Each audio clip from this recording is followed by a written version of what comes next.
Hello friends, this Hussain. Friends, मेरा आज का टॉपिक है injection piperacillin and injection tazobactam. यहाँ पर हम इसके यूज़ के बारे में, इसकी डोज के बारे में और इसके साइड इफ़ेक्ट्स के बारे में डिस्कस करने जा रहे हैं। ओके, तो अब देखिए पिपरासिलिन एंड टेजोबेक्टम, इसके जो ब्रांड नेम्स होते हैं वो डिफरेंट होते हैं। जैसे कि हो गया मेरे पास पिपटेस, दूसरा है मेडियोटेस, तीसरा है टेजोमैक एंड पिप्रॉन टीजेट। ये सब इसके क्या होते हैं, ब्रांड्स नेम होते हैं। ओके, अब सभी में क्या होगा, यहाँ पर सभी में होगा मेरे पास पिपरासिलिन एंड टेजोबेक्टम। ओके, अब देखिए पिपरासिलिन क्या है। पिपरासिलिन देखिए पेनिसिलिन की क्लास का ही एक मेंबर होता है, जिसका नेचर कैसा होता है, एज अ एंटीबायोटिक्स नेचर होता है। ओके, अब इसमें देखिए टेजोबेक्टम क्या करता है। टेजोबेक्टम जो है हेल्प करता है किसको, पिपरासिलिन को, बैक्टीरिया को किल करने के लिए। ओके, अभी देखिए दूसरा है इसकी स्ट्रेंथ के बारे में हम डिस्कस करते हैं। अब जैसे देखिए यहाँ पर मेंशन है 4.5 ग्राम। अब ये इसकी जो है क्या है, स्ट्रेंथ हो गई। अब इसकी स्ट्रेंथ वेरी करती है 1.125 ग्राम से लेकर 4.5 तक। ओके, ये इसकी रेंज हो जाती है स्ट्रेंथ की। अब देखिए इसका क्या मतलब होता है, जैसे कि 1.125 है, 2.250 है एंड 4.500 है। इसका क्या मतलब होता है, देखिए अब देखिए हम यहाँ पर है 1.125 ग्राम। इसका क्या मतलब है, देखिए यहाँ पर 1 ग्राम तो क्या हो गया मेरे पास पिपरासिलिन और 0.125 ग्राम हो गया टेजोबेक्टम। वैसे ही देखिए 2.250 ग्राम है अगर इसकी स्ट्रेंथ, तो इसका मतलब होगा यहाँ पर 2 ग्राम जो है पिपरासिलिन है और 0.250 ग्राम टेजोबेक्टम है। वैसे ही 4.5 ग्राम, इसका क्या मतलब हुआ, अब इसका मतलब होता है 4 ग्राम इसमें पिपरासिलिन हुआ और 0.500 ग्राम क्या हो गया, इसमें टेजोबेक्टम हो गया, जैसे कि यहाँ पर देखिए मेंशन है। अब इसका मतलब हो गया मेरे पास 4 ग्राम तो पिपरासिलिन है और 0.5 ग्राम इसमें क्या है, टेजोबेक्टम है। ये इसकी स्ट्रेंथ के बारे में हुआ। ओके,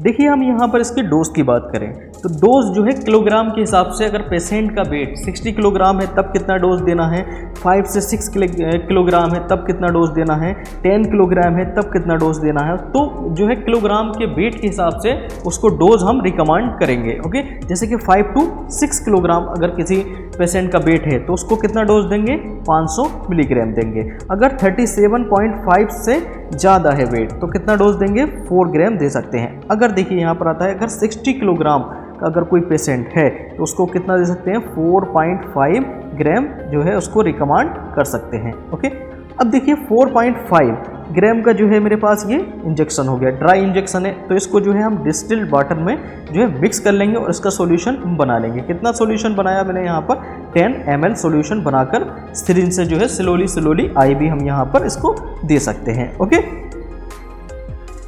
उसके बाद बात करते हैं हम इसके यूज़ के बारे में। यूज़, जैसे कि हम जानते हैं ये ब्रॉड स्पेक्ट्रम एंटीबायोटिक्स होता है। मतलब क्या होता है ब्रॉड स्पेक्ट्रम एंटीबायोटिक्स का, कि ये वर्क करता है gram positive and gram negative दोनों टाइप के बैक्टीरिया पर। ओके, देखिए पहला यूज है इसका अपर रेस्पिरेटरी ट्रैक्ट इन्फेक्शन, जैसे कि निमोनिया में जो है इसका बेस्ट यूज होता है। ओके, अगर किसी पेशेंट को निमोनिया है तो उसको हम पिपरासिलिन और टेजोबेक्टम लगा सकते हैं। ओके, उसके बाद आया मेरे पास स्टमक इन्फेक्शन। अगर देखिए स्टमक में इन्फेक्शन हो जाता है तो उसमें भी इसका ये हम लोग यूज़ करते हैं। उसके बाद यूटीआई का मतलब होता है यूरिनरी ट्रैक्ट इन्फेक्शन। अगर यूरिनरी ट्रैक्ट में कहीं पर भी इन्फेक्शन है तो उसका हम यहाँ पर बेस्ट यूज़ कर सकते हैं। ओके, नेक्स्ट आता है मेरे पास PID मतलब पेल्विक इन्फ्लामेटरी डिजीज। अगर देखिए पेल्विक रीजन में, यहाँ पर अगर पेल्विक रीजन में अगर कोई इन्फ्लामेशन है, बैक्टीरियल इन्फ्लामेशन हो रहा है तो हम यहाँ पर इसका यूज़ कर सकते हैं। उसके बाद सर्जिकल साइट इन्फेक्शन। देखिए अगर सर्जरी के बाद अगर यहाँ पर ये स्टिच्यूर हमने बांधा है, ठीक, अगर यहाँ पर इन्फ्लामेशन या किसी टाइप का इन्फेक्शन हो जाता है तो इसमें भी ये वर्क करता है। उसके बाद आता है मेनिंजाइटिस क्या होता है, देखिए जो ब्रेन की लेयर होती हैं, एरेक्नोइड हो गया, जैसे कि एरेक्नोइड, पायामेटर एंड डूरामेटर। तो इसमें देखिए क्या होता है, जैसे कि ये पायामेटर है, ये एरेक्नोइड है, ये ड्यूरामेटर है। इनमें अगर इन्फ्लामेशन या इन्फेक्शन हो जाता है तो क्या हो जाता है, वहाँ पर मेनिंजाइटिस हो जाता है, तो मेनिंजाइटिस में भी ये वर्क करता है। अब बात करते हैं हम इसके साइड इफ़ेक्ट्स के बारे में। साइड इफ़ेक्ट्स इसके क्या क्या होते हैं, जैसे कि एब्डोमेन पेन। अगर देखिए एब्डोमेन रीजन में अगर दर्द होता है तो ये इसका एक साइड इफ़ेक्ट होता है। सेकंड है मेरे पास हार्ट बर्न, जैसे कि जी मचलाना, ठीक, जी मचलाना या हार्ट बर्न इस टाइप का रहता है मेरे पास। दिल में थोड़ा घबराहट होना, ये क्या कहलाता है मेरे पास, इसका साइड इफेक्ट कहलाता है। अगर चेस्ट रीजन में पेन है तो वो भी इसका क्या होता है, साइड इफेक्ट होता है। फीलिंग ऑफ वोमिटिंग, जैसे उल्टी का आना क्या कहलाता है, उसकी फीलिंग आना क्या कहलाता है मेरे पास, नोजिया कहलाता है। नोजिया या वोमिटिंग ये इसका साइड इफेक्ट होता है। इडीमा, इडीमा मतलब ये सूजन, जैसे हाथ पैर या पूरी बॉडी में कहीं पर भी सूजन आ जाए, ये क्या कहलाती है मेरे पास, इडीमा।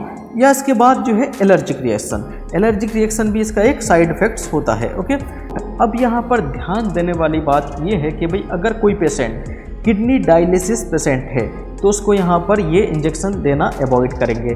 दूसरा, अगर कोई पेशेंट को पेनिसिलिन से एलर्जी है तब भी यहाँ पर क्या करेंगे, इसको अवॉइड करेंगे।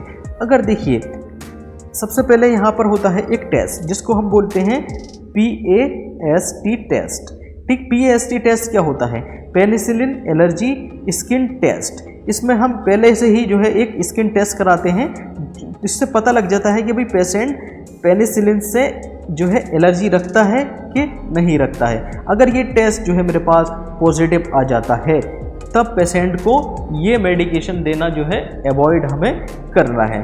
तीसरा आता है मेरे पास ब्लड क्लॉटिंग डिसऑर्डर पेशेंट। अगर कोई पेशेंट ब्लड क्लॉटिंग से रिलेटेड डिसऑर्डर रखता है तो उसको भी यहाँ पर हम ये इंजेक्शन देना अवॉइड करेंगे। Okay, thank you.